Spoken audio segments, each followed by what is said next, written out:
এইরকম একটা মোচার ঘন্ট নিরামিষ সালতে থাকলে কেমন হয়? চলুন আজকের এই মোচার ঘন্টের রেসিপি আপনাদের সাথে আজকে শেয়ার করি। মোচাটাকে প্রথমে ভালোভাবে কেটে নিতে হবে। প্রত্যেকটা ফুলের ভেতরে যে গর্ভদণ্ডগুলো থাকে ওগুলোকে কিন্তু বের করে ফেলে দিতে হবে। তারপর ছোট ছোট করে কুচিয়ে নিলেই হবে। এই কাজটাই সব থেকে সময় সাপেক্ষ কাজ। এবার একটা কড়াই বসিয়ে 1 চামচ নুন আর 1 চামচ হলুদ গুঁড়ো দিয়ে মোচাটাকে কিন্তু ঢাকনা দিয়ে সেদ্ধ করতে দিয়ে দেবো। হ্যাঁ, একটা হ্যাক বলি, মোচা ছাড়ানোর সময় কিন্তু হাতের রং পাল্টে যায়। ওটাকে যদি ঠিক করতে চান একটু পেঁপের রস ঘষে নেবেন, তাহলে কিন্তু ওটা তাড়াতাড়ি উঠে যাবে। এবার 1 ইঞ্চি আদা, 2টো কাঁচা লঙ্কা, 2টো শুকনো লঙ্কা, হাফ চামচ জিরে দিয়ে একটা পেস্ট বানিয়ে নিয়েছি।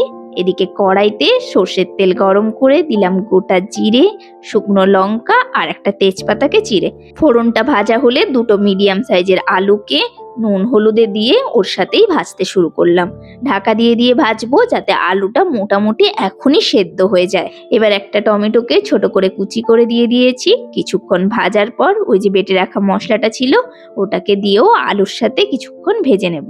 এবার অল্প একটু জল দিয়ে সাথে বেশ কিছুটা চিনি দিয়ে, মোচার তরকারিতে কিন্তু একটু মিষ্টি না হলে ভালো লাগবে না। আমি যে এই চিনিটা দিলাম এর সাথে আরও পরে কিছুটা চিনি দিয়েছিলাম। প্রায় 1.5 থেকে 2 চামচ চিনি কিন্তু ব্যবহার করবেন, তবে দেখবেন মোচার স্বাদটা বেশি ভালো হয়। এবার সেদ্ধ করে রাখা মোচাটা দিয়ে সমস্ত মশলার সাথে ঢাকা দিয়ে দিয়ে মিনিট 10-15 ধরে কিন্তু কষাবো। এটা কিন্তু একটু ধৈর্যের রান্না, কষানোটা ঠিক করে কিন্তু কষাতে হবে। এবার 1 বাটি মতো জল দিয়ে দেব, দিয়ে আরও কিছুক্ষণ ঢাকা দিয়ে দেব।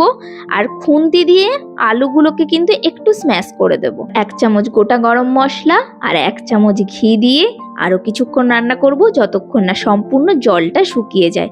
জলটা শুকিয়ে যাবে আর মাখো মাখো হবে, তবেই কিন্তু মোচার ঘন্ট একদম রেডি। আজকের রেসিপি ভালো লাগলে অবশ্যই চ্যানেলটি সাবস্ক্রাইব করে পাশে থাকা বেল আইকনটি প্রেস করে দেবেন আরও একটি দুর্দান্ত রেসিপি দেখার জন্য।